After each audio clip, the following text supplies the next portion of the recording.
हम लोग इस वर्षावास के पावन पर्व समय पर प्रतिदिन निरंतरता से धर्म का श्रवण कर रहे हैं। समय समय पर धर्म चर्चा के लिए ही आज इस दोपहर के समय या फिर संध्या के समय में हम लोगों ने समय को नियोजित किए। तो धर्म चर्चा का मतलब होता है प्रश्नों को पूछना, उस प्रश्नों को धर्मानुकूल उत्तर देते हुए उसे अपने जीवन में उतारने का प्रयास करना। धर्म की बात को अधिक तौर पर ऊंचा करने वाली जो बातचीत होती है उसे कहते हैं धर्म चर्चा। तो आज हम लोग यहाँ धर्म चर्चा के लिए इकट्ठा हुए हैं। तो आपके जीवन में धर्म को लेकर जो कोई प्रश्न है आपने पूछिए, उसके अनुसार हम लोग धर्म में भगवान की वाणी में जिस प्रकार से उत्तर होगा उस प्रकार से हम उसका विचार विमर्श करेंगे। यदि उसमें कोई सुधार की आवश्यकता हो तो सुधार करेंगे, बुद्धवाणी में नहीं। हमारे प्रश्नों को पूछते समय जो आवश्यकता है हम उस पर चर्चा करेंगे। ठीक है? ठीक है, आप प्रश्न पूछ सकते हैं, अब चर्चा करेंगे। नमो बुद्धाय बंते जी। मेरा क्वेश्चन बड़ा बहुत जनों को होगा ये प्रश्न कि जैसे ये प्रश्न है कि बौद्ध साहित्य में जब भी देवदत्त का जिक्र आता है तो हम्म। उसे भगवान बुद्ध जी का चचेरा भाई कह के आता है। पर आपने ठीक। जो गुरु बंते जी उनका फेमस बुक है हम्म। कि बुद्ध कौन है, तो उसमें उन्होंने बड़े स्पष्टता के साथ लिखा है कि बुद्ध जो देवदत्त जो है वो हम्म। सुप्र बुद्ध जी के दो संतानों में से एक संतान है। जो एक है हम्म। माता यशोधरा और दूसरे थे देवदत्त। हम्म। इस हिसाब से भगवान बुद्ध उनके ममेरे भाई हो जाते हैं। जैसे ये तो प्रचलन भी है महाराष्ट्र में कि मामा के लड़की के साथ शादी हो सकती है। जी जी तो जी। इससे सही भी लगता है कि ये हो सकता था।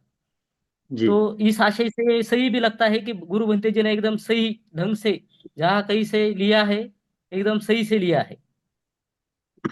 पर जो बाबा साहब का फेमस ग्रंथ है जिन्होंने उसका लिखान किया है बुद्ध और उनका धम्म, तो इसके वॉल्यूम 6 में आता है कि वो चचेरे भाई थे भगवान बुद्ध जी के।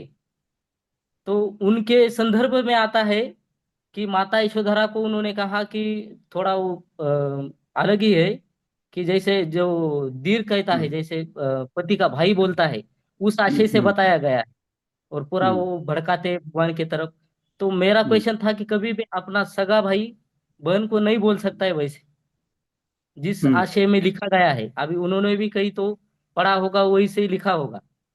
तो मेरा ऐसा है। मानना है कि इस पे थोड़ा मंथन होना चाहिए संघ के द्वारा। जी।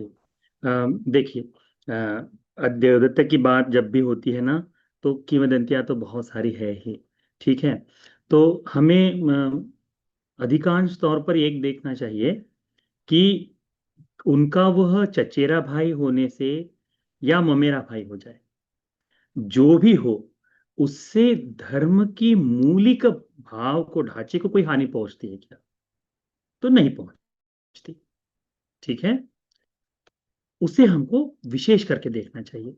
अब जैसे बाबा साहब ने भी पढ़ते समय ग्रंथों का ही अध्ययन किया होगा।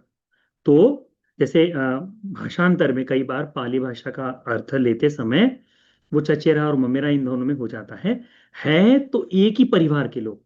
जैसे शाक्य वंश में अधिकांश लोग एक दूसरे के ज्ञाति समूह से ही जुड़े हुए हैं, जितने भी हैं। तो ज्ञातियों में ही है। शायद पाली भाषा का परिवर्तन करते समय, अट्ठकथाओं को लिखते समय, या फिर अंग्रेजी में ट्रांसलेट, क्योंकि बाबा साहब ने उसे अंग्रेजी में पढ़ा था, तो अंग्रेजी में ट्रांसलेट करते समय उसमें अंकल कहा जाता है। ठीक है। तो यदि वो अंकल का मतलब हो जाए तो चाचा का बेटा भी अंकल ही कहलाएगा, और मामा का बेटा भी अंकल अंकल का ही वो अंकल का ही पुत्र कहलाएगा। तो इस भाव से थोड़ा बहुत हो सकता है, परंतु वह चचेरा भाई हो जाए या ममेरा भाई हो जाए, उससे बुद्ध साहित्य पर या फिर बुद्ध जीवनी पर किसी भी प्रकार का कोई असर नहीं होता। देवदत्त का जो शत्रुत्व है वह उनके भाई इस तरह से होने से बदलाव हो जाए ऐसा भी नहीं है। इसीलिए उस पर अधिक विचार विमर्श करने से तो अच्छा ही है कि धर्म के बारे में थोड़ा सा और चिंतन करे तो ज्यादा हाँ, क्योंकि हमने देखा है कि अनेक समय पर सूत्र पिटक में आई है कुछ कुछ बातों को लेकर विवाद अधिक होता है। उसको सुलझाने का विचार विमर्श थोड़ा सा कम होता है, इसीलिए उसको थोड़ा सा स्किप ही करे तो ज्यादा अच्छा है। गुरुजी ने लिखा है तो सूत्र पिटक के पूरे सूत्र पिटक के आश्रय से ही लिखा है, अट्ठकथाओं के आश्रय से ही वो पूरा का पूरा ग्रंथ लिखा हुआ है, और बहुत ही सुंदर तरह से लिखा हुआ है। तो उसको उस तरह से देखो। ठीक है। ठीक। नमो बुद्धाय आदरणीय बंते जी। नमो बुद्धाय। अ, बंते जी, मेरा आज का क्वेश्चन है, हम्म। मन में जो निर्माण होने वाले अकुशल कर्म है हम्म। उसको कैसे समझ सकते हैं? मतलब वेदना दुखद होती है, बहुत ही पेनफुल कभी कभी एक्सपीरियंस होता है। तो मन में निर्माण होने वाले अकुशल कर्मों को कैसे देखना है, और हम्म। विपश्यना का अभ्यास इस पे सटीक सॉल्यूशन निकालने के लिए कैसे कर सकते हैं? ऐसा है, जिस समय आप अपने मन को देख रहे हैं, इसको विपश्यना कहते हैं। मन को देखना ही विपश्यना है। विपश्यना के लिए, जैसे मन को देखने के लिए आपको आपका मन जो है आपके मन पर एकाग्र करना पड़ेगा ना। तो इसकी एकाग्रता के लिए चार सतिपट्ठान बताए। कौन से? पहला है कायानुपස්සना। आप अपने मन को देखने से पहले अपने काया को देखो, तो मन को काया पर एकाग्र करोगे। काया कैसी स्थूल है, विशेष पर से दिखाई देती है, तो वो है कायानुपස්සना। फिर काया में उत्पन्न होने वाली वेदनाएं देखते हैं, वो प्रकट तौर पर हमको दिखाई देती है, इसीलिए उसके बाद में भगवान ने कहा कि वेदनानुपස්සना। ये वेदनाओं का सृजन जो है, उत्पन्न होना जो है, तो वो चित्त के भाव से उत्पन्न होती है। उस चित्त को देखना होती है चित्तानुपස්සना। और ये चित्त की अनुपස්සना से, चित्त को देखते समय इसमें राग जाग रहा है, द्वेष जाग रहा है, मोह जाग रहा है। राग आंखों से जाग रहा है, कान से जाग रहा है, नासिका से जाग रहा है, जिह्वा से जाग रहा है, शरीर से जाग रहा है।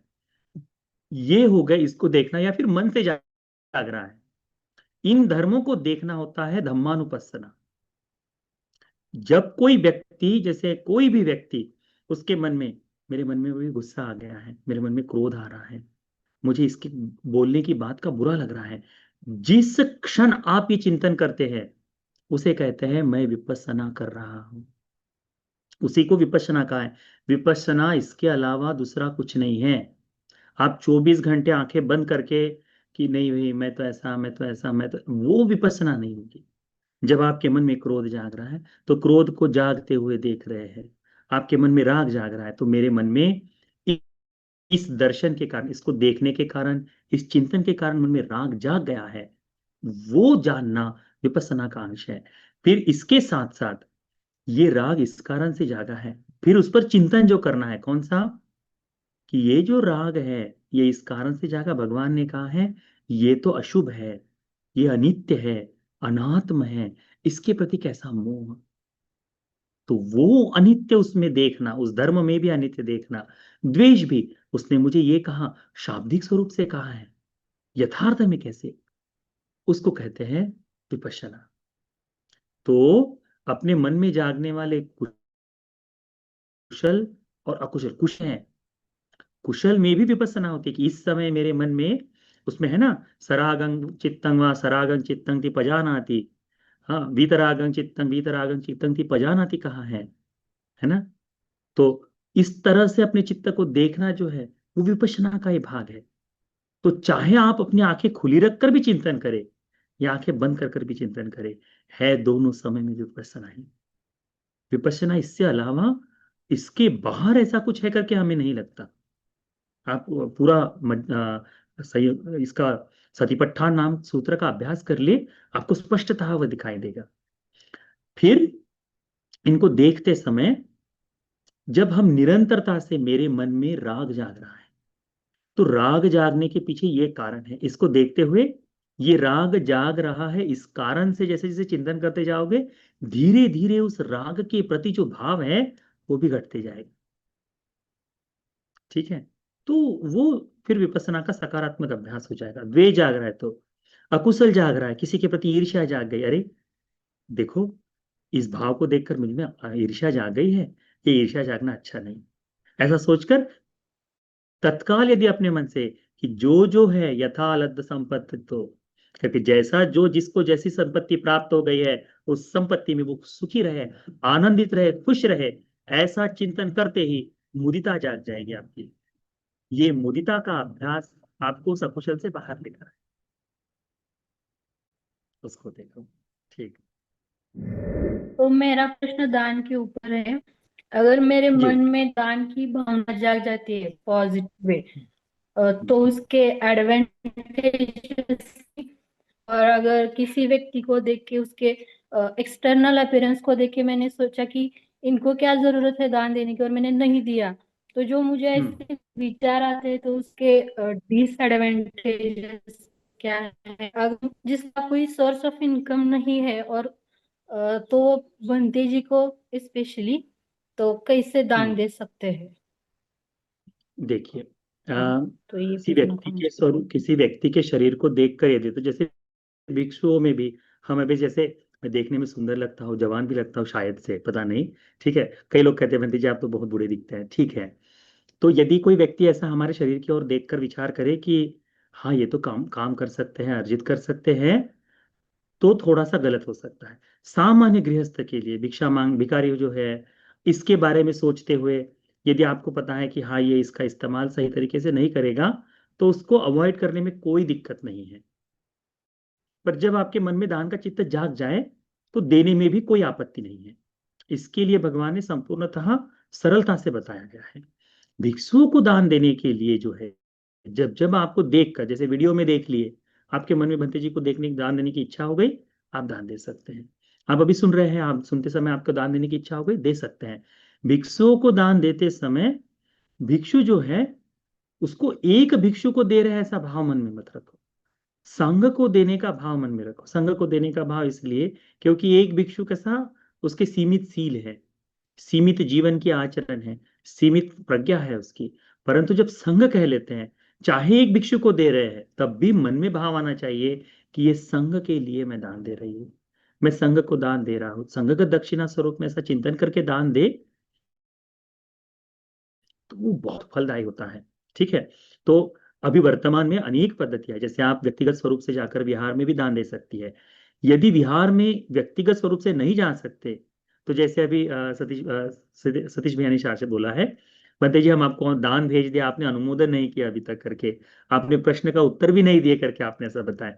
तो इस तरह से आप ऑनलाइन भी दान भेज सकते हैं, उसमें कोई आपत्ति नहीं। जैसे आज भी वर्तमान में हम कहते हैं भगवान बुद्ध जी के लिए फूल पूजा करो, कहते हैं दीप पूजा करो, कई लोग पत्ती दान पूजा करते हैं, भोजन दान पूजा करते हैं, बुद्ध को करते हैं। भगवान बुद्ध जी आज तो ससरीशी शरीर नहीं है, परंतु गाथाओं में आता है, कथाओं में आता है कि समचित्ते समफलम, यदि समान चित्त से दे, जैसे वर्तमान में भगवान बुद्ध जी अभी होते, तो उन्हें मैं जिस कर्टसी से, जिस प्रकार से मैं दान देती, जिस प्रकार से मैं दान देता, उसी प्रकार का चित्त जगाकर भगवान के लिए यदि कोई भोजन को अलग करता है, तो समान चित्त हो गया, उसका फल भी समान है। तो भिक्षुओं को देखकर आपके मन से भिक्षुओं के प्रति दान देने का भाव आ जाए, और देते समय ये तो संघ को दान दे रहे हैं, चाहे मैं हम ऑनलाइन दे रहे, परंतु ये दान बंदे जी तक पहुंचे और इस दान का सकारात्मक स्वरूप से उपयोग हो जाए। जैसे मैं अक्सर बताते रहता हूँ कि आप जो दान दे रहे हैं, मैं नाम किसी का नहीं लेता, यूजुअली मुझे अच्छा नहीं लगता, बहुत रेयरली मैं नाम लेता हूँ कि मुझे किसी ने पैसे के दान दिए भेजा है करके, या कुछ ऑनलाइन पर तो नहीं बताता मैं, परंतु ऐसे व्यक्तिगत स्वरूप में मैं बहुत बार अनुमोदन कर लेता हूँ। तो बताते समय हम बताते कि इन्होंने भेजा है, और हम हमेशा बताते उपासकों को, उपासक आप जब दान भेजते हैं उसकी रिसिप्ट भेजते हैं, उसके बाद में लिखकर भेजते कि बनते ये दान आपके भोजन के लिए है, ये दान आपको इस काम के लिए है, आप ये दान कंस्ट्रक्शन के लिए इस्तेमाल करें, ये दान भूमि के लिए है। तो मैं 99% कोशिश करता हूँ व्यक्तिगत स्वरूप से मैं बताऊं कि जिसके लिए दान भेजा है मैं उसी के लिए इस्तेमाल करता हूँ। अभी जैसे अकोला से एक उपासिकाओं का संघ है, उन्होंने मुझे 10,000 रुपये भेजे थे बुद्ध मूर्ति के लिए, थोड़ी सजावट के लिए। वो लड़का है संकेत करके, उसके माता जी ने भेजा है। तो उन्होंने हमको भेजा है, परंतु अभी बारिश का पानी भरा हो, तो अभी वो धन हमने अलग करके रखा है। किस लिए? कि जब तक जैसे पानी सूख जाए तो मैं बुद्ध मूर्ति की सजावट करूंगा, और उसमें वही धन इस्तेमाल में आएगा। तो जब हम दान देते हैं तो हमारा चित्त में है कि हम भंते जी को दान दे रहे हैं, उस आशय से दान दे रहे हैं, तो भंते जी आप 99% कोशिश करते हैं कि आपके दान का सही तरह से इस्तेमाल हो जाए, बिल्कुल सही तरह से इस्तेमाल हो जाए। ठीक है, तो आप ऑनलाइन भी दान दे, तब भी यह दान व्यर्थ नहीं जाएगा। इसी की कोशिश भंते जी लोग करते रहते हैं। ठीक है, यदि आप व्यक्तिगत स्वरूप से आप मिलकर देना चाहते हैं तो वो बहुत ही अच्छा है, क्योंकि जब मिलकर दान देते हैं तो चित्त और अधिक प्रसन्न होता है। परंतु न मिलते हुए भी यदि प्रसन्न चित्त से दान दे रहे हैं तो उसमें भी कोई आपत्ति नहीं। ठीक है, आप वैसा भी दान दे तो भंते जी लोग अनुमोदन कर देंगे। ठीक, तो जब भी हमने पिछली बार एक सिंह सेनापति का सूत्र, नहीं, राजा बसेनजीत का सूत्र है, उसमें बसेनजीत राजा भगवान को पूछते हैं कि भगवान दान किसको देना चाहिए। भगवान क्या कहते हैं, महाराज जहां तुम्हारी इच्छा हो वहां दान दो, जहां तुम्हारी प्रसन्नता है वहां दान दो। फिर भगवान को पूछते हैं महाराज कि भगवान किसको दान देना महाफलदायी होगा। तो भगवान बुद्ध जी क्या उत्तर देते हैं, संघ को देकर सीलवान लोगों को दान दोगे तो वो सबसे महाफलदायी है। तो सीलवान, जैसे कोई 2000 लोगों को इकट्ठा करके जैसे शादी ब्याह में देते हैं ना, तो शादी ब्याह में दे रहे, दान ही है वो, कुशल कर्म है, परंतु शीलवान लोगों को नहीं है।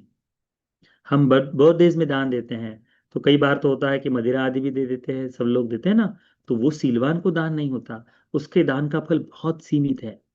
उसके एवज में भिक्षुओं को भोजन का दान कराए, जैसे 4 भिक्षुओं को दान दे दे, एक भिक्षु को दान दे दे और संघ कहकर दान दे दे, तो लाखों यानी हजारों आदमियों को दान देने से अधिक श्रेष्ठ है एक संघ को दिया हुआ दान। दक्षिणा विभंग सूत्र में बड़ा सुंदर विस्तार है।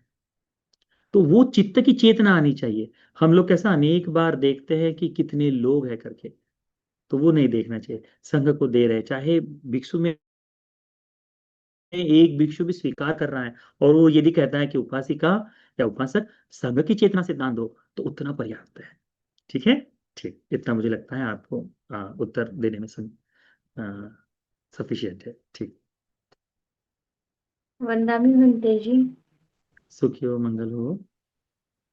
सो मेरा क्वेश्चन है कि सपोज एक बार किसी इंसान से गलती होती है तो फिर हमें गुस्सा आता है एंड हम्म देन हम देखते हैं कि वो जो सेंसेशन है उसको हम्म ऑब्जर्व करते हैं एंड देन वो काम डाउन हो सकते हैं, बट देन हम्म इफ बचपन से हो रहा है एक इंसान हमें सेम वे से ही बोल रहा है, ट्रीट कर रहा है एंड मतलब मैंने तो अभी स्टार्ट किया है कि ठीक है उसको बता दूं कि मुझे हर्ट हो रहा है ये चीजें, हम्म, बट वो बहुत साल से है सेम चीज, तो इट ठीक, is very difficult to handle actually. जी इवन जी जी। मतलब मुझे समझता है कि मैं गुस्सा कर रही हूँ and this is hmm harmful, but still जो पॉजिटिव होना चाहिए ना, जो हम्म विचार वगैरह आना चाहिए ना कि वो डिक्रीज होना चाहिए गुस्सा, हम्म वो नहीं हो रहा है अभी तक मेरा। ठीक, because I can't resolve that, मतलब जो हो रहा यस, है वो मैं तो रिजॉल्व नहीं कर सकती हूँ, बट वो मैं कई बार होता इंटरनली तो है जी। हाँ हाँ, वो मुझे इंटरनली भी मैं हुआ है। हमेशा। हाँ, हाँ मुझे क्या। एक बार एक टीचर ने यानी किसी ने भंते जी बनने के बाद भी थोड़ा सा बैठने के लिए आसन नहीं दिया था, तो जिस तरह से यानी बैठने के लिए आसन नहीं दिया वो ठीक है, यानी कहा, परंतु जिस वे से कहा था उसका मुझे थोड़ा हर्ट हुआ था। बिल्कुल प्रवचित हुए कुछ ही समय लगा था, कुछ ही समय हुआ था, और वो बात मुझे बहुत लंबे समय तक हमारे मन में रही। तो फिर उसका हमने देखा कि ये तो अननेसेसरी चीज है, तो हमने फिर कोशिश किए कि यह आदमी भी अपने पद पर है, कुछ दिनों बाद ये भी मर जाएगा, तो यदि आपको सोचना है तो think about that person will pass away soon. यह आदमी भी मर जाएगा, तो मरने के बाद क्या हम इसी बात को याद रखेंगे, है हम्म, ना। तो उस तरह से सोचो कि कैसा है वो एक व्यक्ति जो है, उसके शायद वो एक बात हमको बुरी लगे, पर उसकी बाकी चीजों में से हमको तो बहुत उपकार हुआ ही होगा, कुछ ना कुछ तो लाभ यस। हुआ ही होगा। तो उस बारे में सोचो कि यह आदमी मर जाएगा और मरने के बाद मैं इसके साथ किस तरह से व्यवहार रखूंगी। हम्म, तो फिर मृत्यु के बारे में चिंतन करोगे तो ये जो व्यक्तिगत बंधन है ये छूट जाएगा, व्यक्तिगत बंधन छूट जाएगा। तो कोई मरने वाला है उसके प्रति क्या क्रोध करेंगे। जैसे आपको आज पता चल जाए कि जिसके प्रति क्रोध है आपके मन में, उसको कैंसर हो गया है, या फिर उसको ऐसा कोई रोग हो गया है कि उसको 6 महीने का समय बता दिया है, और वो गुस्से में है, वो चिड़चिड़ाहट कर रहा है, और आपको पता है कि वो 6 महीने में मर जाएगा, और बहुत चिड़चिड़ कर, क्योंकि क्योंकि मृत्यु का डर तो उसे भी है, तो आप कैसा व्यवहार करेंगे उसके साथ? आप तब गुस्सा नहीं कर सकते, क्यों? क्योंकि आपको ये कंफर्म हो गया है कि ये अब आदमी बचने वाला नहीं। तो इसके प्रति तो सेम थिंकिंग करो, थोड़ा सा करके देखो, वो अनित्यता का बोध भी हो जाएगा, मरण सती का अभ्यास भी हो जाएगा, और साथ साथ में उसके लिए करुणा जाग जाएगी। यदि ये सब नहीं कर पाते तो फिर उपेक्षा जगाओ। उपेक्षा जगाओ यानी ये व्यक्ति अपने जीवन में अपना जीवन जी रहा है, मैं अपना जीवन जी रही हूँ। उपेक्षा का जो ध्यान है, उपेक्षा ध्यान का अभ्यास करो।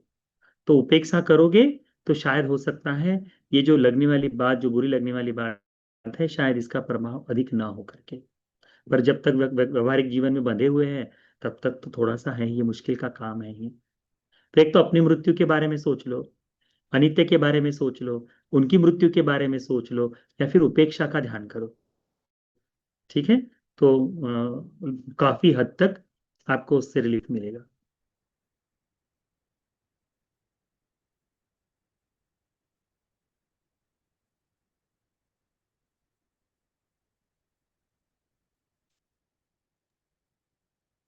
वंदावे आदरणीय पूजनीय भंते जी।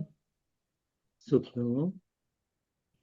भंते जी, मैंने क्वेश्चन इसलिए पूछा था कि बहुत मुझे इम्पोर्टेंट लगा। जे धम्म के ही आशय से, हम्म। जैसे माता यशोधरा जिनको हम पूजनीय कहते हैं, मेरे लिए तो हम्म। पर्सनली मैं उन्हें बहुत ही ज्यादा पूजनीय मानता हूँ। हम्म। हम्म। तो जो हमारे घरों में बचपन से मैं पढ़ता आ रहा हूँ जिस धर्म ग्रंथ को, मैंने दूसरे हम्म। धर्म ग्रंथ बहुत कम पढ़े, तो बुद्ध एंड हिज धम्मा ही हम्म। पढ़ता था मैं बचपन में। हम्म। तो अभी मेरा बच्चा भी उसी को पढ़ेगा, वही प्रिंट होता नहीं रहेगा उसमें। पड़ेगा वो। नहीं नहीं, अब उसको बुद्ध को ने पढ़ाओ। मैं उनको बुद्ध को नहीं पढ़ाऊंगा, पर मेरा हम्म। मानना था कि जैसे हम्म। उसमें एक बहुत ही, बाबा साहब ने लिया है तो बहुत बड़े विद्वान है, मैं खुद उनका हाँ फॉलोअर हूँ। हाँ हाँ। तो मुझे ये खटका उसमें कि एक प्रश्न है कि जैसे विरोधकों में देवदत्त को रखा गया है पूरे, तो उसमें एक हम्म। प्रश्न है कि देवदत्त माता यशोधरा को कहता है कि मैं तुम्हारा प्रियकर देवदत्त हूँ, तुमने मुझे पहचाना नहीं। तो इतना खटका मेरे को कि खुद का भाई कैसे बोल सकता है। ये हमारी इतनी बड़ी हाँ। परंपरा चलती आई है कि हम ना, हम दूसरों की तरह के, हम भाई बहन का नाता तो सबसे ऊपर है। जी जैसे जी माँ जी। बाप के बाद अगर कोई है तो बहन ही होती है। तो अपने जी जी बहन जी। से कैसे कोई नहीं, बोल वो सकता हम है। समझ रहे हैं, वो समझ रहे हैं उपासक, तो परंतु मैं कैसा इसके है। बाद, अगर मेरे को चांस मिलेगा तो मैं इसमें अगर कुछ बन पाए आगे चल के, तो मैं कोशिश करूंगा कि इतना पैराग्राफ उस वॉल्यूम से निकालने के लिए कुछ कर पाऊँ। नहीं, दिक्कत ये है और ये उपासक। सबूतों के साथ। हाँ नहीं, आप जो समझ रहे हैं वो समझ रहा हूं मैं। अभी तक बुद्ध और उनके धर्म में बहुत सारी चीजों को, यानी ट्रांसलेटर्स लोगों ने जो कुछ थोड़ा बहुत परिवर्तन करना है वो कर लिया है। उस कारण से बहुत सी हानि भी हुई है अभी तक, बहुत हानि हुई है। अनेकों को धर्म समझने में बहुत दिक्कत गई है। जितनी सरलता से बाबा साहब ने लिखा था, वो उस सरलता से अभी लोगों का अभ्यास में नहीं आ पा रहा है, ये हम देख रहे हैं। तो अ, जो लिखित में है, हम तो लगता है अभी कि थोड़ा सा जैसा चल रहा है रहने दो। अभी जो है, जिस वर्तमान में अब जैसे धर्म को सीख रहे हैं, बाबा साहब ने जब लिखा था शायद उस समय वो सारी सुविधाएं उपलब्ध नहीं थी। सूत्र पिटक कैसा है, भिन्न भिन्न जगह से आता है। एक है श्रीलंका का सूत्र पिटक है, उसके साथ में आता है इंग्लिश में जो ट्रांसलेशन हुआ है उसका एक आता है। तो उस समय जो उनको अवेलेबल में मिला होगा वो है। अभी हमारे बच्चों को ये दिक्कत नहीं जाएगी कि उन्हें बुद्ध और उनका धर्म पढ़ने की जरूरत पड़ेगी, वो नहीं जाएगी, क्योंकि आज अपने बच्चों के पास इतना सुंदर साहित्य अवेलेबल है कि वो उससे आगे नहीं। मैंने देखा ना, मैं खुद ही बुद्ध और उनका धर्म, मुझे लगता है मैंने ही कईयों बार पढ़ा है, अभी तो खैर भूल गया हूं मैं, पर पहले मुझे पेज नंबर्स याद थे, बहुत सी जगह के पेज नंबर्स याद थे। अब तो मैंने जब से सूत्र पिटक पढ़ना शुरू किया है, तब से उसको थोड़ा सा हाथ बाहर ही रख दिया है, तो अभी उसके याद नहीं। पर हमने बहुत अच्छी तरह से पढ़ा है, और हमने सबके ट्रांसलेशन भी पढ़े हैं, जितने लोगों के ट्रांसलेशन है ना, सबके मोस्टली ट्रांसलेशन पढ़े हैं। और हमको वो दिखाई दिया कि कैसे ट्रांसलेशन में शब्द शब्द का भेद होते ही उसका अर्थ भावार्थ बदल जाता है। तो उससे जो हानि हुई है हमने वो भी देखी है। तो जो आप बोल रहे हैं वो हम समझ रहे हैं, और हम चाहते हैं कि अभी कैसे बाबा साहब की बात में, अरे बंते जी ने तो बदल दिया, बंते जी ने ऐसा बोल दिया, इसका बखाड़ा जो है लोग ज्यादा खड़ा करेंगे उस शब्द को समझने से अधिक। यानी कई बार ऐसा होता है कि समझने के अर्थ को न लेते हुए उसका अनर्थ है जो विरोधाभास से जो चिंतन करना है वो ज्यादा अधिक हो जाता है प्रखर। तो मैं नहीं चाहता कि उस बारे में अधिक कोई ऐसा भाव सोचे। लिखा है, जब तक लोग पढ़ रहे हैं तब तक ठीक है। भविष्य में आते आते आने वाली उत्तर पश्चिम जनता जो है वो उसको अच्छी तरह से देख लेगी, जान लेगी, तो वो भी परिवर्तन आ जाएगा, ऐसा मुझे लगता है।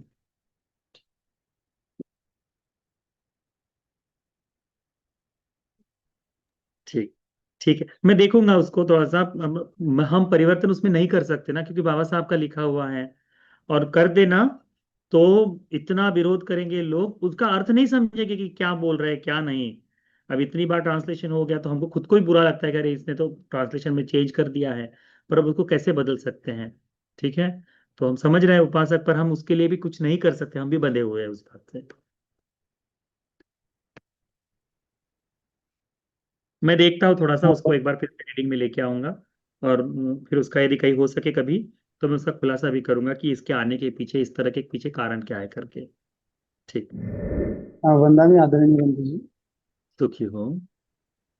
बंधु जी, मैं अभी थोड़ा सा पढ़ रहा था विद्या और चरण को लेकर। विद्या विद्या और चरण चरण के संख्या। बारे में। हाँ बंधु जी। तो विद्या और चरण में पढ़ते वक्त मुझे ये पढ़ने में आया है कि विद्या जो है विपश्यना को लेकर बात करते हैं, और चरण जो है कंडक्ट को लेकर, हम्म। समता को लेकर बात करते हैं। चरण को समता की तरह। और उसमें एक और हम्म। एक बात ये पढ़ने में आई है कि विद्या को जो राइट व्यू है और राइट इंटेंशन को लेके बात होती है, और चरण को उसके अलावा जितने बचे हुए हैं उनको चरण में काउंट करते हैं। ये भी एक देखा है। तो जस्ट एक मेरी क्वेरी थी कि जैसे ये है कि चार प्रकार के मतलब ये होते हैं, बोलते हैं कि इसका परम्यूटेशन कॉम्बिनेशन करने से मतलब एक के पास विद्या है और चरण नहीं है, एक के पास विद्या नहीं है चरण है, एक के पास दोनों नहीं है, और एक के पास दोनों है। तो ये चार कैटेगरी में देखते हैं पंडित जी। तो एक जगह मेरे पढ़ने में ऐसे आया था कि जिसके पास विद्या होती है लेकिन चरण नहीं होता है, तो विद्या के वजह से वो ऐसा पढ़ने में था कि विद्या एक आंख की तरह है व्यक्ति को मिली हुई, और चरण पैर की तरह है व्यक्ति के। अगर उसको देख तो सकता है लेकिन चल नहीं सकता। तो एक जगह ऐसे पढ़ने में था कि वो विद्या होने की वजह से वो धर्म में समझ सकता है, धर्म के मार्ग और फल को भी प्राप्त कर सकता है, लेकिन चरण नहीं होने की वजह से वो, चरण की कमी होने की वजह से बुद्धा के डिस्पेंसेशन में वो आ नहीं सकता। मतलब he shall be unable to meet the Buddha dispensation. तो ये मैं समझ नहीं पाया एक्चुअली इसका मतलब क्या है, मुझे इसको कैसे समझना चाहिए। मतलब बुद्धा डिस्पेंसेशन डिस्पेंसेशन में नहीं है, लेकिन उनको पाथ ऑफ फ्रूशन अटेनमेंट हो रहा है। ये मैं समझ नहीं पाया, इसको कैसे समझना चाहिए।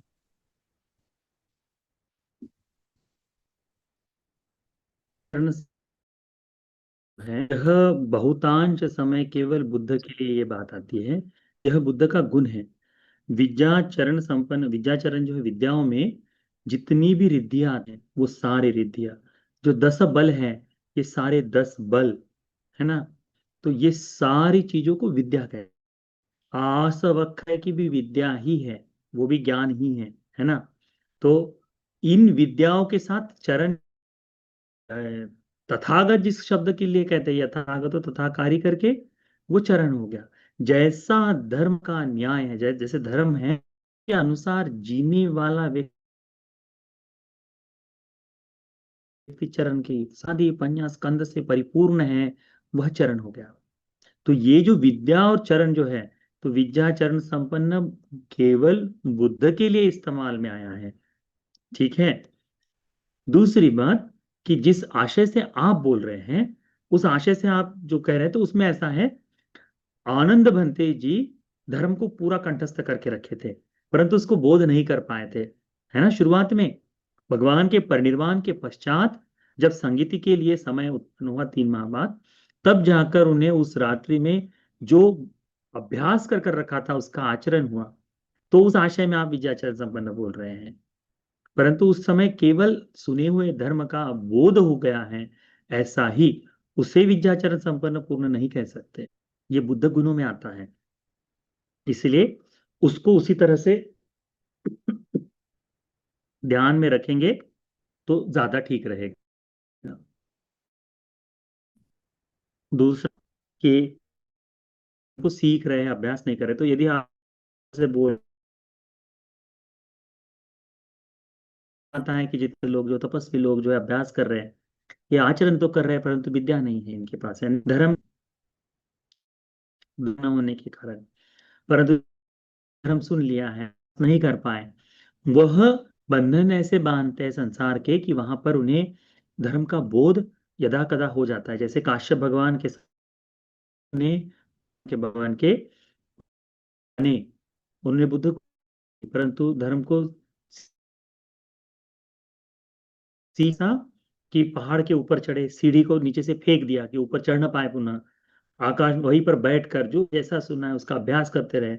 उनमें से 1-2 व्यक्ति अरहंत होकर वो चले गए, वो भिक्षा लेकर आ जाते थे। शुरुआत में तो भोजन लिया, फिर बाद में उन्होंने सोचा कि नहीं, ये जो भोजन है ये तो इनका किया हुआ है, इससे हम प्रमाद में आ जाएंगे, ये भी नहीं करना है। तो क्या करे, तो कंटिन्यूटी में अभ्यास करेंगे। तो बिना भोजन के केवल ध्यान साधना का अभ्यास करते हुए मृत्यु हो गई, उस समय बोध नहीं कर पाए।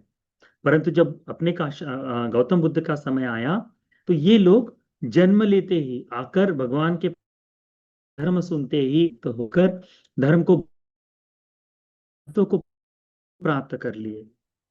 तो जो अभ्यास है, परिश्रम है, वो निरंतरता से चलता है, चाहिए। ठीक है, ठीक। हेलो, वंदना भंते जी। सुखी हो, मंगल हो। भंते जी, मेरा ये प्रश्न था कि अभी अभी हमने धर्म को जानने के लिए शुरुआत की है, तो मन में बहुत छोटे छोटे प्रश्न आते हैं कि जैसे कि हम्म देवता कैसे दिखते होंगे या भूत प्रेत के बारे में। तो ऐसे प्रश्न जो कि हम्म न जानने की वजह से कुछ ऐसा विशेष हानि नहीं होता है, और जानने के बाद भी कुछ ऐसा मन में श्रद्धा नहीं बढ़ती है। बस यंग जनरेशन के मन में आता है जैसे कि भगवान ने ऐसा क्यों कहा, वैसा क्यों कहा। तो ये प्रश्न हमारे लिए बहुत ज्यादा इम्पोर्टेंट नहीं है। ये जान के छोड़ देने चाहिए, या मन में आए तो पूछ लेने चाहिए।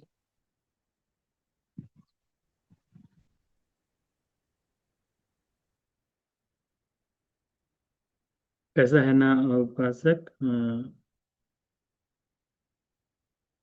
उपासिका, अ, ये जो बात है कि देवता है नहीं है, इनका हमारे जीवन में बहुत अधिक ऐसा मेल मिलाप है, ऐसा नहीं है।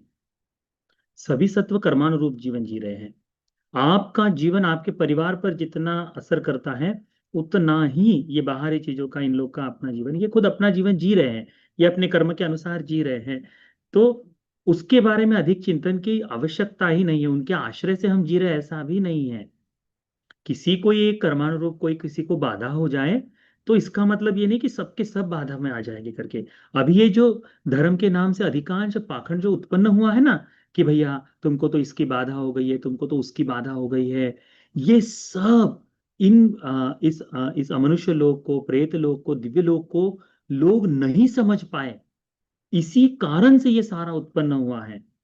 यदि इस प्रेत लोक के बारे में, देवलोक के बारे में, मनुष्य लोक के बारे में यदि हम अधिक से अधिक चिंतन करेंगे, तो शायद हो सकता है कि कहीं चम्मच गिर जाए, हमको लगेगा किसी व्यक्ति ने गिरा दिया है, किसी अमनुष्य ने गिरा दिया है, हमारे घर में इसका दोष है करके। तो फिर क्या होगा कि भंतेजी लोगों के लिए भी सहायता हो जाएगी। फिर कुछ भंतेजी लोगों में है, फिर ऐसा भी हो सकता है कि हम में ही पंडित गिरी जाग जाए। हम कहेंगे देखो उपासिका, ऐसा करो, इसका अधिष्ठान करो, इतनी पूजा करो, ये सब करो, सब ठीक हो जाएगा। तो उससे क्या होगा? केवल मन में डर। और फिर यह बात आपने 4 लोगों को बता दी, अरे वो पंडित जी है, भंते पंडित जी है, उन्होंने हमको तो ऐसा ऐसा उपाय बताया, और इतना बढ़िया उपाय कि अब हम बिल्कुल ठीक हो गए उससे। तो सुनने वाले आदमी के उसके घर में चम्मच गिरेगा, वो भी यही सोचेगा। तो ये केवल डर को जन्म देता है, इसके बारे में चिंतन करने की कोई आवश्यकता नहीं। ठीक है? चम्मच गिरना, थोड़ा सा लड़खड़ा जाना, कुछ हो जाना थोड़ा बहुत, यह मनुष्यों का काम नहीं है। इसके लिए अधिक चिंतन मत करो। केवल इतना देखो कि वो जो सत्व है, मनुष्य जो जितने लोग जन्म लेते हैं, सभी लोग कर्मानुरूप जन्म लेते हैं। उनके कर्म के अनुसार जैसा जैसा जीवन है वो जीते हैं, उनके कर्म के अनुसार उनकी मृत्यु होती है। इस लोक में सदाकालिक कुछ नहीं। चाहे देवलोक में जन्म हो तब भी सदाकालिक नहीं, उनकी भी मृत्यु होगी। चाहे मनुष्य लोक में जन्म हो उनकी भी मृत्यु होगी, चाहे प्रेत लोक में जन्म लो उनकी भी मृत्यु होगी। कई बार होता है कि हमारे ज्ञाति मरकर प्रेत लोक में जन्म लेते हैं, 7 दिन के बाद वहां से मरकर कहीं और जन्म ले लेते हैं, और हम जीवन भर मेरे न्याती मरकर प्रेतलोक में जन्म लिए, मेरे न्याती मरकर प्रेतलोक में, इसी तरह का चिंतन करते रहते हैं। तो हम आगे नहीं बढ़ पाएंगे ना फिर। इसलिए उसका चिंतन पूर्णतः छोड़ दो। अपने न्यातियों को याद कर कर थोड़ा बहुत दान कर देना, पुण्य का संचय कर देना, ये ठीक है। परंतु सारा का सारा जीवन उससे आश्रित, उससे ही बुनकर रखना, ये समझदारी नहीं होगी। ठीक है? तो बुद्ध ने कहा है कि ये सभी सत्व, देवलोक के सत्व, प्रेतलोक के सत्व, अमनुष्य लोग, ये कर्म के अनुसार जन्म लेते हैं, अपने कर्म के अनुसार ही जीवन जीते हैं, और अपने कर्म के अनुसार ही इनकी मृत्यु हो जाती है।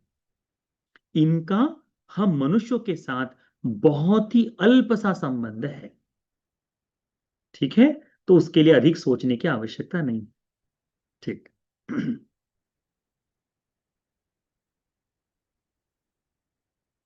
2-3 प्रश्न लेंगे और फिर पर्याप्त है।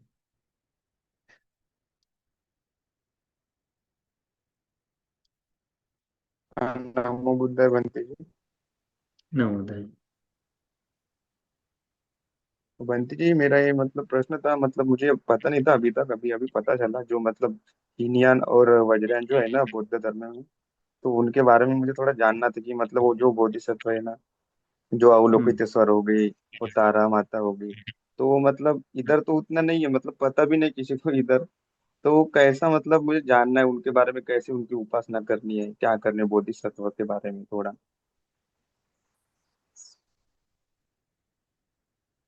हम्म, ठीक। कैसा है, ये जो महायान है, इसका जन्म ही तब हुआ जब अ, भिक्षुओं में धर्म के आचरण को लेकर कमी पाई गई। जैसे बुद्ध ने कहा भिक्षु ये मत करो, पर मैं आलसी हूं, तो मैं क्या करूंगा? मैं उसमें से कोई ना कोई बचने का उपाय निकाल दूंगा। ठीक है? तो शुरुआत में तो बहुत अच्छी तरह से, जैसे देवदत्त ने बताने की कोशिश की कि कठोरता का अभ्यास करोगे तो ही मुक्ति है, तो 5 वर मांगे, और भगवान ने पांचों को नकार दिया। तो उस तरह का भाव आने के कारण फिर आगे थोड़ा सा हुआ कि आ, कैसे चर्चात्मक स्वरूप से, कि मुझे तो उससे ज्यादा पता है। तो बुद्ध की वाणी में एक ही धर्म पर एक भिक्षु चर्चा करते समय उसमें तो कुछ नहीं कर सकता।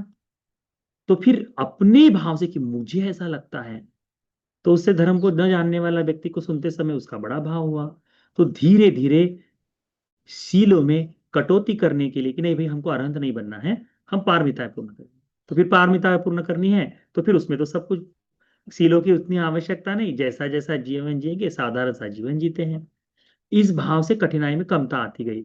तो प्रथम संगीति हुई, द्वितीय संगीति हुई, तृतीय संगीति हुई, और ये जो है भिक्षुओं में गिरावट जो है, धर्म के पालन को लेकर, बुद्धवाणी को लेकर जो गिरावट आई, उस बात को जानकर सम्राट अशोक के समय में मुगले पुत्र तिस्सभंते जी के साथ में अनेक भिक्षुओं को भिक्षु न कहते हुए उनका चिवर से बाहर कर देने का या भाव अलग कर देने का उत्पन्न हुआ। जब ये उत्पन्न हुआ तो ये जो भिक्षु लोग थे, कैसा है, हम लोगों का जीवन थोड़ा सरल भी हो जाता है, थोड़ा कठिन भी हो जाता है। एक बार इसकी आदत होने के बाद सामान्य जीवन में आना बड़ा मुश्किल दिखाई देता है।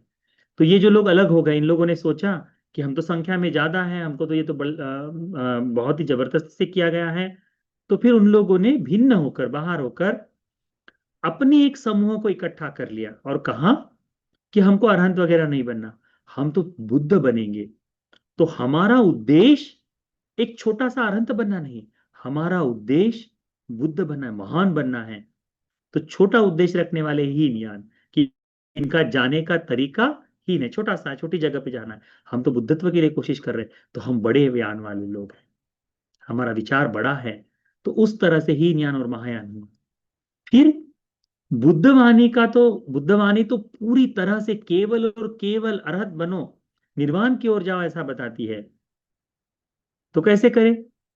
तो फिर इन्होंने भिन्न भिन्न बुद्ध वर्जन के सहारे में ऐसे ग्रंथों की रचना की कि जो ग्रंथ केवल अरहत्व को नीचा दिखाते हुए, बुद्धत्व को श्रेष्ठ बताते हुए, उसको बनने के लिए भिन्न भिन्न जो जो नहीं है वो चीजें रखते गए।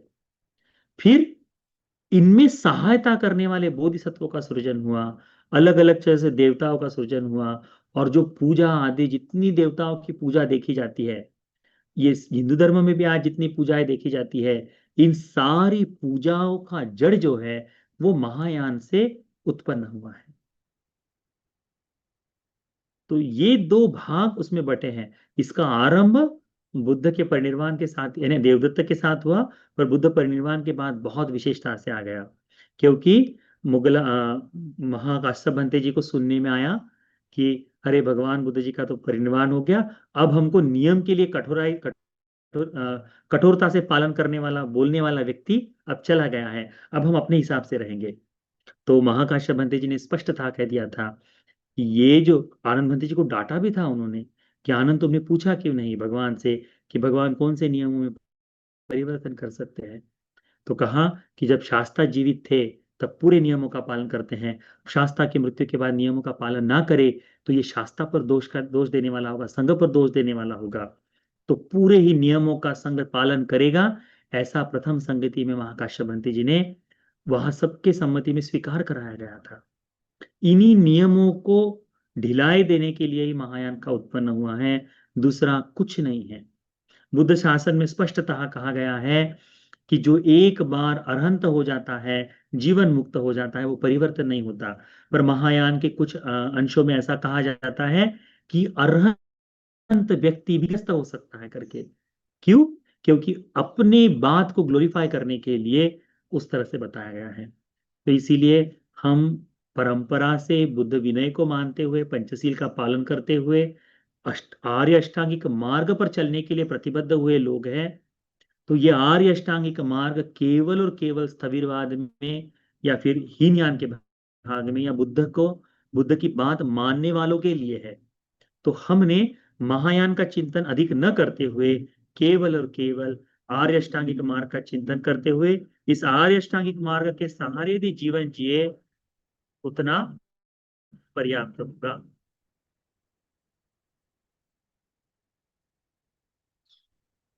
ठीक, जी, नमो बुद्धाय। वंदना आदरणीय भंते जी। सुखी हो। जी भंते जी, मुझे पूछना था कि जैसे हम तो इतने ध्यान में आगे तो है नहीं, लेकिन फिर भी ऐसा प्रश्न आया था कि जैसे हमने सुना है मैत्री भावना करने के बाद मतलब ब्रह्मा वर्ल्ड में भी हम मतलब जन्म पा सकते हैं। लेकिन मतलब मेरा प्रश्न ऐसा था कि अगर कोई चाहे कि उनको ब्रह्मा वर्ल्ड में उत्पन्न होना नहीं है, लेकिन फिर भी मैत्री भावना का बहुत अच्छे से अभ्यास करता होगा, तो मतलब ऐसा ऐसा ही है क्या कि उनको वहीं पे जाना होगा, या फिर हम अपनी नहीं नहीं नहीं डेस्टिनेशन नहीं चूज कर सकते हैं? नहीं, मैत्री भावना का 11वां जो आनिसंस है, लाभ जो है, वो कहता है यदि धर्म का कोई पद ना मिले, यदि धर्म में कोई उन्नति अधिक ना हो, तो ब्रह्मलोक उपभोग होती, तब जाकर अच्छा ब्रह्मलोक में जाता है। यानी वह एक ऑप्शन है केवल, यदि कोई मैत्री का अभ्यास कर रहा है और प्रथम ध्यान में ही है, द्वितीय ध्यान में, तृतीय ध्यान में करते करते मैत्री के सहारे से यदि श्रद्धानुसारी हो जाए, ब्रह्मानुसारी हो जाए, उसे जरूरत नहीं ब्रह्मलोक जाने की। वह इच्छित तौर पर दिव्यलोक जाकर वहां से अपने धर्म का कार्य पूरा कर सकता है। ये डिपेंड करता है आपके साधना पे, आपकी इच्छा पर। यदि आप नहीं जाना चाहते ब्रह्मलोक तो नहीं, परंतु यदि कोई उपाय ना भी हो जाए, यानी कुछ भी दूसरा कोई पर्याय ना मिले, धर्म में अभिवृद्धि ना हो, तो ब्रह्मलोक जाना ही है कम से कम। इस तरह से वो कहा गया है। तो ब्रह्मलोक भगवत के करता है। जी जी, साधु साधु। और दूसरा ये था कि अगर मतलब हम कोई पुण्य करते हैं और पुण्य करके अगर हम ऐसी इच्छा रखते हैं कि किसी पर्टिकुलर लोक में उत्पन्न होके वहीं से अगर हम निर्वाण पाना चाहे, तो क्या ऐसी प्रार्थना रखना सही है? पर्टिकुलर देवलोक में जन्म होना संभव है, वहां से निर्वाण पाना यह आपके इंद्रिय धर्मों के पुष्टि पर डिपेंड करेगा। ठीक है। जैसे भगवान बुद्ध जी के देशनाओं में अनेक बार ऐसा आता है कि जैसे अनाथ पिंडक जो थे, सारिपुत्र भंते जी गए और अनाथ पिंडक को एक एक कर धर्म का उपदेश दिया, और उनको उत्तरोत्तर लोक में कैसे उत्पन्न हो पाए उस बारे में बताया। एक उन्हीं के मित्र है, कोई किसी ने बुलाया था, तो वहां भंते जी गए। वो धम्मपद में एक कथा आती है कि गाथा बोलते बोलते उनको उनको उसने हाथ खड़ा कर दे के रुक जाओ करके, है ना। तो हाँ हाँ। उसको लगा कि रुकने के लिए बता रहे हैं करके, परंतु वहां भिन्न भिन्न जगह से, अलग अलग जगह से रथ आए हुए थे, और वो सारे रथ अलग अलग देवलोक के थे। ये तो उस व्यक्ति पर डिपेंड करता था कि कहाँ जन्म लेना है करके। तो हमारे कर्म के आधार पर, हमारी पुण्य चेतना के आधार पर हम निश्चित कर सकते हैं कि हमें कहाँ जन्म लेना है, परंतु उसके लिए पुण्य का प्रबल संचय आवश्यक है। तो यदि वो है तो हम उसको निश्चित तौर पर प्राप्त कर सकते हैं। उसमें ये नहीं, निर्वाण का जो फल है वो डिपेंड करता है हमारे इंद्रिय धर्मों की पुष्टि के ऊपर। यदि इंद्रिय धर्म परिपक्व नहीं है तो होगा ये कि हम दिव्यलोक में जन्म ले लेंगे, और यदि वहां धर्म का अभ्यास यदि इस जन्म में नहीं हो पाया इंद्रिय धर्मों की पूर्ति के लिए, यदि हम प्रयासरत नहीं है, तो आगे भी इंद्रिय धर्मों की पूर्ति नहीं हो पाएगी, तो अरहत्व का मार्ग वहां रुक सकता है। तो पुण्य की चेतना से मुझे दिव्यलोक में जन्म लेना है, ऐसा एक आधा व्यक्ति विचार करता है, ऐसा सोचता है, इसमें कोई बुराई नहीं है। आज वर्तमान में प्रधान रूप से तो होना यही चाहिए कि मुझे धर्म को बोध करना है, कम से कम मैं श्रद्धानुसारी बन जाऊं, कम से कम श्रद्धानुसारी बन जाऊं। ऐसी प्रबलता को रखते हुए धर्म का अभ्यास करो, और यदि ये ना भी हो तब भी मैं दिव्यलोक में जन्म लूं, ये भाव अपने मन में रहे, तो उसमें कोई आपत्ति नहीं, कोई बुराई नहीं है। ठीक है। ठीक।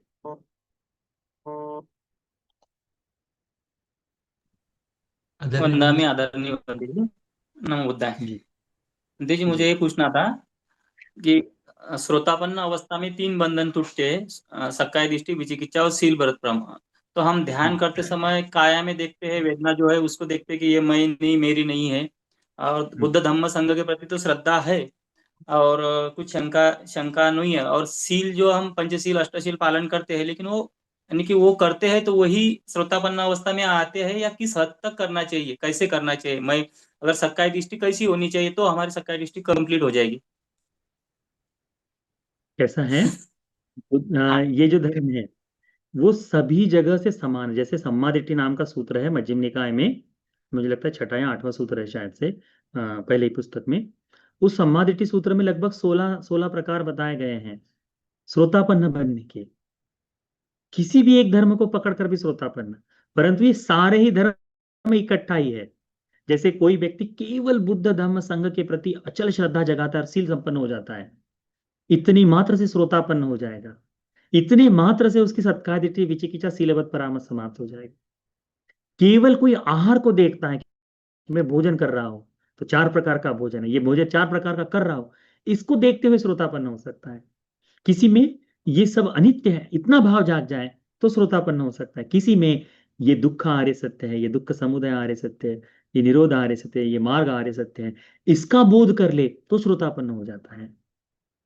इकट्ठा स्वरूप से देखा जाए तो ये सारा ही चीजें आपकी सत्कार दिट्ठी विचिकित्सा और शीलवत परामर्श को दूर कर देंगे। इसको करने के लिए अनित्य का भी अभ्यास कर सकते हैं, मैत्रिक का तो नहीं, अनित्य का अभ्यास कर सकते हैं, या फिर विपස්සना का भी अभ्यास कर सकते हैं। उसके बाद में अशुभ का अभ्यास कर सकते हैं। जिस जिस साधनाओं से आपका ध्यान एकाग्र होकर आपके मन में ये भाव जागता है, श्रद्धा परिपुष्ट होती है, या फिर अनित्य बोध होता है, इतने मात्र से श्रोतापन्न बनने के लिए सहायक कारण हो जाएगा। आप पर्टिकुलर ये नहीं कह सकते कि कितनी सत्काय दिट्ठी मेरी समाप्त होनी चाहिए कि मैं श्रोतापन्न हो जाऊं, ऐसा नहीं होगा। श्रद्धा जैसी सृजन होगा वैसे वैसे सत्काय दिट्ठी समाप्त। ठीक। हाँ, नमो बुद्धाय बंटी जी। नमो बुद्धाय। हाँ, मेरा प्रश्न है, मतलब गृहस्थ ने अपनी सांसारिक इच्छा की पूर्ति कैसे करनी चाहिए? मतलब एक तरफ हम इच्छा, ये दुख का कारण ऐसे चार आर्य सत्य में देखते हैं, लेकिन गृहस्थ की तो अनेक इच्छाएं होती है। तो भगवान ने गृहस्थ की इच्छा के लिए कैसे पूर्ण करे, ऐसे इसके बारे में बताए। मतलब गृहस्थ ने इच्छा रखनी भी चाहिए या नहीं? जैसे हम देखते हैं कि बहुत सारे लोग अपनी इच्छा पूर्ति के लिए रत्न पहनते हैं, कुछ कर्म कांड करते, व्रत करते, और उनकी इच्छाएं भी पूर्ण होती। तो ऐसे हमने क्या कर सकते हैं कि ऐसे मिथ्या दृष्टि में न पड़े और धर्म का पालन करते हुए गृहस्थ जीवन में रहकर अपनी सांसारिक इच्छाओं की पूर्ति करें? सांसारिक जीवन की इच्छाओं के भगवान ने बहुत अधिक, यानी ऐसा मना नहीं किया है कहीं पे भी। श्रोतापन्न श्रावक जो है, यानी भगवान के समय में तो अधिकांश उपासक ही थे जो धर्म को बोध कर लिए थे। भिक्षुओं की संख्या तो बहुत कम थी उनके सामने। ये सारे ही उपासक राजा थे, कुछ लोग श्रोतापन्न है, राजा है, पूरा ऐशो आराम का जीवन जी रहे। श्रोतापन धर्म का विशेष भाव यह है कि धर्म का अभ्यास करते वक्त अपनी कामना पूर्ति के लिए अकुशल का सहारा न लेना इतना पर्याप्त है। अकुशल का सहारा न लेते हुए आप सारी चीजों का एंजॉयमेंट कर सकते हैं, उसमें कोई आपत्ति नहीं। धर्म से धन अर्जित करके आपको खाने के लिए स्वादिष्ट भोजन करना है, आप भोजन करिए, उसमें कोई आपत्ति नहीं। परंतु उसके लिए अधर्म का सहारा लेकर अकुशल करे तो उसमें आपत्ति है, तो उसमें आपत्ति है, उसमें कोई नहीं। अपनी इच्छाओं की पूर्ति के लिए जो व्रत वगैरह आदि करते हैं, तो ये क्या कर रहे हैं, अपने संचित पुण्य का इस्तेमाल अभी कर रहे हैं। तो जो आगे संचित पुण्य धर्म के बोध के लिए होना चाहिए वो रुक जाएगा। जैसे अभी बहुत तेजी से बारिश हो रही है, या फिर ऐसा समझ लो कि 3 दिन तक घर में पानी नहीं आएगा। तो आज पानी आया है, आपने टैंक भर लिए और क्या कर दिए, आपको पता है कि 3 दिन पानी आएगा, नहीं मुझे कल के तो कोई चिंता नहीं है, मैं आज के आज सारा पानी इस्तेमाल कर लो। तो पानी आज भरा है, आज के आज इस्तेमाल कर लिया। आने वाले दिनों में क्या होगा, पानी की किल्लत होगी।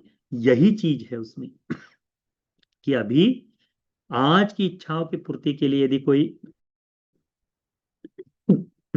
काम कर ले, कुछ चीजें कर लेता है, तो वह आने वाले समय में जिस बोध के लिए उसे काम करना चाहिए वो अधूरा रह जाता है। ठीक है। तो भगवान ने सरलता से बताया है कि देखिए, गृहस्थ जीवन में रहते समय में भी केवल इतना बोध हो कि ये जीवन भी अनित्य है, परंतु अपने परिवार के बंधन को, उसका मोह जो है थोड़ा बहुत, ये सारी चीजें आपका ध्यान रखना, इन सारी चीजों के लिए काम करना, उसमें कोई बुराई कहीं नहीं बताई भगवान ने। भगवान का कहीं कहीं उपदेश नहीं है अनाथ पिंडक को कि अनाथ पिंडक तुम तो व्यापारी हो, व्यापार करना छोड़ दो, ये धन संचय क्यों कर रहे हो करके। भगवान ने कहीं नहीं कहा।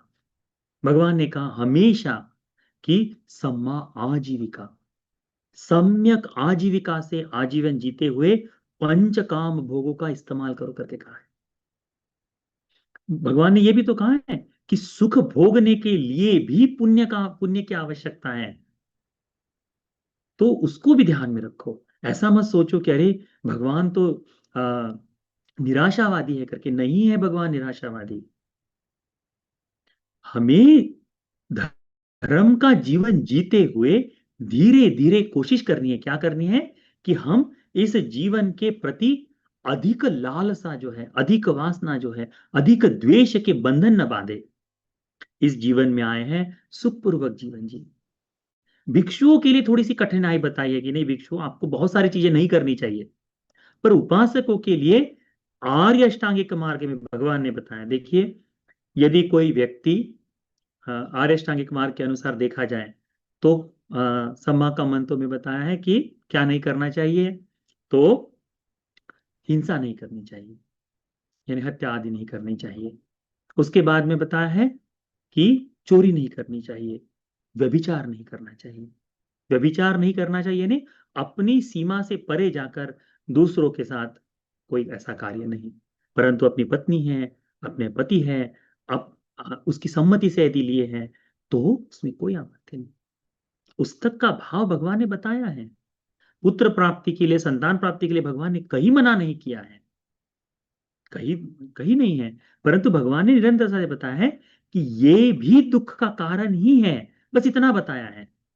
तो यदि किसी के मन में इतना भी भाव आ जाए कि ये तो सब तो अनित्य ही है, ये छूट जाएगा, इतने मात्र से उसका धर्म का चिंतन चल रहा है, उसको ध्यान में रखो, तो धीरे धीरे उसके सहारे वो आगे बढ़ेगा। ठीक है, ठीक, उसको ध्यान में रखो। भगवान निराशावादी नहीं है। भगवान ने कहा है कि पुण्य का संचय करते हुए, उसको सुख सुख का जीवन जीते हुए आप इसका अनुभव कर सकते हैं। केवल अकुशल के सहारे अगति को जाकर अपने पद बल आदि का इस्तेमाल कर कर इस सब को भोगने आदि का इच्छा जो रखकर अकुशल का, यानी अकुशल कर्म कर्म करते हुए ही सुख को भोगना, ये आपके नुकसान के लिए करके भगवान निरंतरता से बताते हैं। उसको समझो। गृहस्थ है, गृहस्थ जीवन में श्रद्धा से दान दो, श्रद्धा से सील का पालन करो, ध्यान साधना में मन लगाओ, समय समय पर अनित्य अनात्म दुख इसका चिंतन करो, समय समय पर करो। अपने पुत्र की अच्छी तरह से देखभाल करो, अपने पत्नी की सुरक्षा करो, अपने पति की अच्छी तरह से देखभाल करो, उज्जवल भविष्य की चिंता चिंता करो, घर बनाओ, बढ़िया से सुंदर तरह से धन संचय करो, इसमें कोई आपत्ति नहीं है। ठीक है, भगवान निराशावादी नहीं। भगवान तो मुक्ति का मार्ग अच्छी तरह से धर्म का अभ्यास करते हुए बताते हैं। जिस समय यह बात न हो जाए तो फिर गृहस्थ जीवन को त्याग दो और भिक्षु जीवन में आ जाओ और कठिनाई से इसका धर्म का अभ्यास करो, उतना पर्याप्त है। ठीक है, मुझे लगता है इतना उत्तर काफी होगा आप लोग के लिए। तो आज सभी लोग यहाँ इकट्ठा हुए, धर्म की चर्चा में जुड़े, भिन्न भिन्न विषयों पर भिन्न भिन्न प्रश्नों से हमें चर्चा की, तो इस आशय से बहुत सा पुण्य का संचय किया है। ये सारा पुण्य आप सभी उपासक उपासिकाओं को आपके मन की उठने वाली शंकाओं को शमन करने के लिए, कल्याण मित्र के आश्रय में उत्तम चार आर्य सत्य को बोध कर लेने के लिए यह पुण्य उपकारी हो जाए। साधु साधु।